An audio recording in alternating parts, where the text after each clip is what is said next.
तेनालीराम की कहानी तेनालीरामा और खूंखार घोड़ा। बहुत समय पहले की बात है। दक्षिण भारत में विजयनगर नाम का एक साम्राज्य हुआ करता था और उस साम्राज्य की बागडोर राजा कृष्णदेव राय के हाथ में थी। एक दिन उनके राज्य में एक अरबी व्यापारी घोड़े बेचने आया।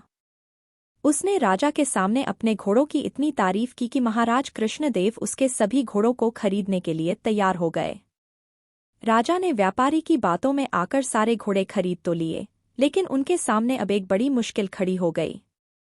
मुश्किल यह थी कि सभी घोड़ों को रखा कहाँ जाएं।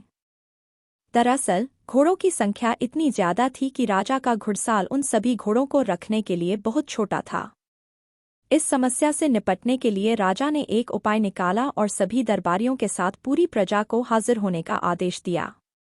राजा का आदेश मिलते ही मंत्रियों और राज दरबारियों के साथ पूरी प्रजा अपना सारा कामधाम छोड़कर राजमहल के बाहर जमा हो गई। इसके बाद राजा कृष्णदेव वहां पहुंचे और कहा, मैंने आप सभी को एक जरूरी काम देने के लिए यहाँ बुलाया है। इतना कहकर राजा ने सभी के सामने अपनी बात रखी। हमने अरबी घोड़ों की एक खेप खरीदी है। ये सभी घोड़े बहुत लाजवाब और बेशकीमती हैं, लेकिन अफसोस हमारे घुड़साल में इन सभी को रखना संभव नहीं। नया घुड़साल तैयार होने में करीब 3 महीने का वक्त लगेगा।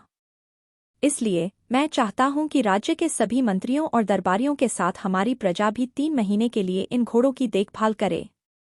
इसके लिए राज दरबार के खजाने से हर महीने सभी को एक एक सोने का सिक्का दिया जाएगा। महीने में एक सोने के सिक्के के बदले घोड़ों को संभालना और उनके चारे पानी का प्रबंध करना बहुत ही मुश्किल था, लेकिन कोई भी इस संबंध में कुछ न बोल सका, क्योंकि आखिर राजा का आदेश जो था।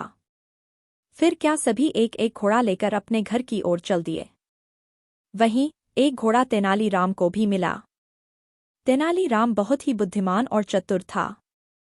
वह अपने घोड़े को ले गया और घर के पीछे घासफूस की छोटी सी घुड़साल बनाकर घोड़े को वहां बांध दिया। राज्य की सारी प्रजा राजा के क्रोध से बचने के लिए अपना पेट काटकर घोड़ों की खूब सेवा करने लगी। वहीं तेनालीराम घुड़साल में बनी छोटी सी खिड़की से घोड़े को हर रोज थोड़ा सा ही चारा देता। देखते ही देखते 3 महीने पूरे हो गए। समय पूरा होने के बाद सभी को राजमहल फिर से बुलाया गया। राजा का आदेश सुनकर सभी अपना अपना घोड़ा ले राजमहल पहुंच गए, लेकिन तेनालीराम खाली हाथ ही पहुंचा। तेनालीराम के साथ घोड़ा न देख राजा हैरान हुए और उससे घोड़ा न लाने की वजह पूछी। राजा के सवाल पर तेनालीराम बोला, महाराज घोड़ा काफी बिगड़ैल और खूंखार हो चला है, इसलिए अपने साथ लाना तो दूर, मेरी उसके घुड़साल में जाने की भी हिम्मत नहीं हुई। तेनालीराम की बात सुनते ही राजगुरु बोले, महाराज तेनालीराम झूठ बोल रहा है, हमें खुद जाकर इस बात का पता लगाना चाहिए। राजगुरु की बात सुनकर राजा कृष्णदेव उन्हें खुद तेनालीराम के घर जाकर सच्चाई का पता लगाने को कहते हैं। राजा के आदेश पर राजगुरु तेनालीराम के साथ कुछ दरबारियों को लेकर उसके घर की ओर चल देते हैं। तेनालीराम के घर पहुंच जैसे ही राजगुरु की नज़र वहां बने घुड़साल पर पड़ी, वह बोले, मूर्ख तेनाली, इस छोटी सी कुटिया में घोड़े को रखा है और तुम इसे घुड़साल कह रहे हो। राजगुरु की बात पर तेनालीराम बोला, राजगुरु आप बहुत ही विद्वान हैं, तो आपको अधिक पता होगा। मैंने यह कुटिया घोड़े को रखने के उद्देश्य से बनाई, इसलिए इसे घुड़साल कह दिया, लेकिन घोड़ा सच में बहुत खूंखार हो गया है।